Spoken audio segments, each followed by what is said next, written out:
Welcome friends, आम ज्यामिति शिक्षा विषय आज पढ़ा। ज्यामिति रे कोणरू स्टार्ट करवा। आम आगु रेखा बिंदु सबकि आपण मैंने पढ़ी सारी।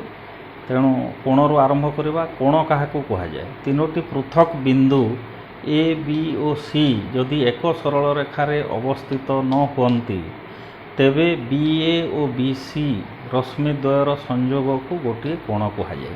एठी बी ए रश्मि एवं बी सी रश्मि बी बिंदु रे संयोग होइछि। तेणु एठी गोटे कोण उत्पन्न होइछि। याकू कोण कहुए। ए बी सी संकेत द्वारा यह लिखा जाए।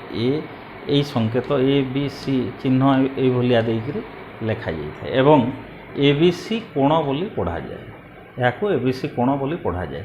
एवं जेतेबेले आमे एई कोण को मापिबा सही समय ता सम्मुख रे ए बी सी कोण संकेत देकर ता पूर्वर एम अक्षर लिखा। छोट हरफर इंग्राजी अक्षर एम लिखा। से आम बुझा जे ए बी सी कोणर परिमाण बोलिक यही आकार में लिखा जाए। यहाँ है कोण। तापर आम सूक्ष्म कोण क्या कहुए सेटा देखा। सूक्ष्म कोण हूँ जो कोणर परिमाण 90 डिग्री रु कम ताकू सूक्ष्म कोण कहुए।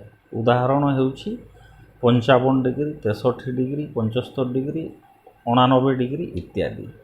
यहाँ आम गोटे सूक्ष्म कोणर चित्र देखु। से 60 डिग्री अच्छी सूक्ष्म कोणर परिमाण। अर्थात जो कोणर परिमाण 90 डिग्री माने 90 डिग्री रु कम जेते कोण अच्छी समस्त को सूक्ष्म कोण कहुए। 55, 63 इत्यादि सबकि। तापर समकोण आसो। समकोण को आसवा। समकोण है जो कोणर परिमाण 90 डिग्री ताकू समकोण कहुए। सेटा 90 डिग्री हेबो समकोणटा। ताकू एठी 90 डिग्री यही भलिया चित्र आम अंकन कर देखेबा समकोण। अतएव एक समकोण बा 90 डिग्री कहुए। तापर स्थूल कोण।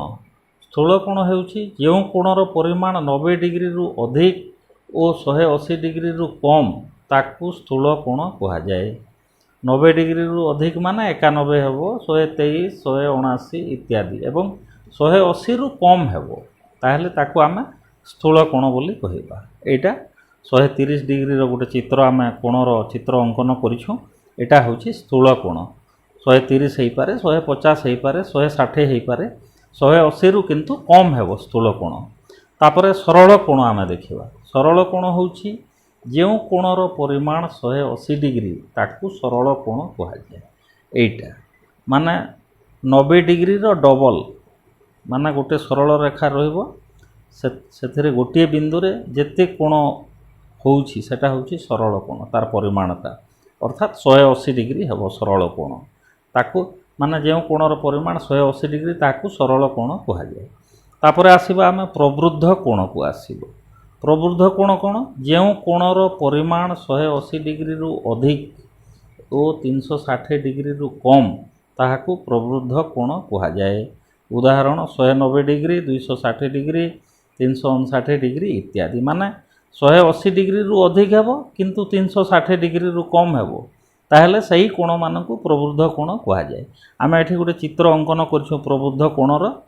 तार परिमाण लिखा है 220 डिग्री। एटा 180 डिग्री रु अधिक एवं 360 डिग्री रु कम। तेणु यह प्रवृद्ध कोण कहुए। तेणु आपण माने ए कोण रो संज्ञा ठारू आरंभ करिकरी केते प्रकार कोण अछि, तापर अनुपूरक कोण, परिपूरक कोण, अनुरूप कोण इत्यादि आम परवर्ती श्रेणी रे पढ़िबा। आज पय एतिकी। धन्यवाद।